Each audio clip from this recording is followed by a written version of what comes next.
Hello everyone, কেমন আছেন সবাই? আশা করি সবাই ভালো আছেন। তো আজকে আমি কিন্তু মুখটা ধুয়ে চলে এসেছি। আসলে আমি এই ফেস ওয়াশটা দিয়ে ধুয়েছি মুখটা, এবং এখানে আমি পিম্পল প্যাচ ব্যবহার করব, কারণ আমার একটা বড় একটা পিম্পল উঠছে মুখের এক পাশে।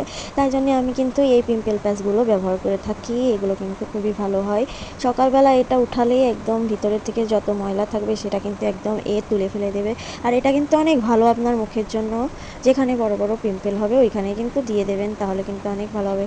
আর আপনারা যদি চান যে আপনারা এইটার একটা রোল আছে, ওই রোলটা ব্যবহার করবেন, তাহলে কিন্তু করতে পারেন। আর এটা একটু দাম বেশি, আর ওই রোলারটার একটু দাম কম আছে। ওই রোলারটা আমিও কিনবো ভাবছি, তো আমি কিন্তু কিনলে আপনাদের সাথে অবশ্যই শেয়ার করব। আর আমার কিন্তু এই পিম্পল প্যাচগুলো দিলে এখান থেকে একটু ব্যথাও রিলিফ হয়ে যায়, যেহেতু আমার হরমোনাল একনি। তারপরে আমি কিন্তু এখন মুখটা ধোয়ার পরে কিন্তু আমি এই সিরামটা দিয়ে দিব, কারণ এই সিরামটা কিন্তু অনেক ভালো। আর এটা কিন্তু দি অর্ডিনারি নাইসিনামাইড সিরাম, আর এটা কিন্তু অনেক ভালো কাজ করে। আর আমার কিন্তু এই সিরামটা দিলে একদম মুখটা গ্লো গ্লো করে, সকালবেলা উঠে একটা কিউট কিউট ফিল আসে মুখ দিয়ে, মানে এত সুন্দর লাগে দেখতে আর কি বলবো।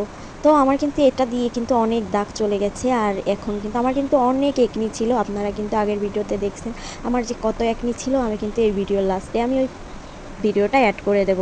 তো এখানে দেখতে পাচ্ছেন আমি কিন্তু দি অর্ডিনারি নাইসিনামাইডটা দিয়ে দিয়েছি মুখে। আর অনেকগুলো দাগ ভরে গেছে মুখে, কারণ পিম্পলগুলো শুকিয়ে গিয়েছিল আর দাগগুলো রয়ে গিয়েছিল। এই জন্য দাগের জন্য আমি দি অর্ডিনারি নাইসিনামাইড সিরামটি ইউজ করি।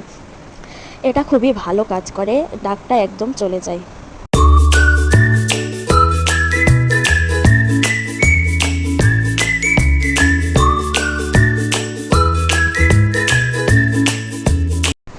আর আপনারা সবসময় মনে রাখবেন, হরমোনাল একনিগুলো কিন্তু একদম থুতনির নিচ দিয়ে হয়, এবং এই পাশে এই কিনার দিয়ে হয়।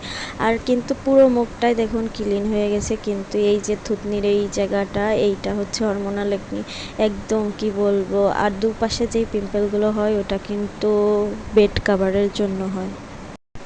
তারপরে আমি ফ্যান দিয়ে একটু সিরামটা শুকিয়ে নেব, একদম অনেকক্ষণ ধরে ফ্যানটা দিয়ে মুখটা একটু শুকিয়ে নিচ্ছিলাম।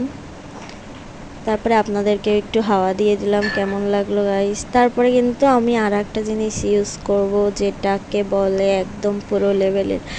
এটা হচ্ছে booster shot, retinal booster shot. আর রেটিনাল বুস্টার শট কিন্তু অনেক ফেমাস একটা প্রোডাক্ট, এটা কিন্তু অনেক ভালো কাজ করে। আপনারা কিন্তু এটা পিম্পলের স্পটেও ব্যবহার করতে পারেন, পিম্পলের ওপরেও ব্যবহার করতে পারেন, তাহলে কিন্তু আপনাদের পিম্পলের ওই জায়গাটা শুকিয়ে যাবে একদম। তারপরে আপনারা কিন্তু এটা অ্যান্টি এজিংয়ের জন্য ব্যবহার করতে পারেন। এটা ভালো একটা অ্যান্টি এজিংয়ের কাজ করবে, আপনাদের অনেক দাগ রিমুভ করবে। এটা অনেক ভালো কিন্তু একটা প্রোডাক্ট।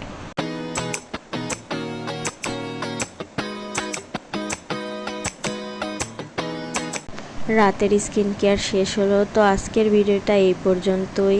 Bye bye.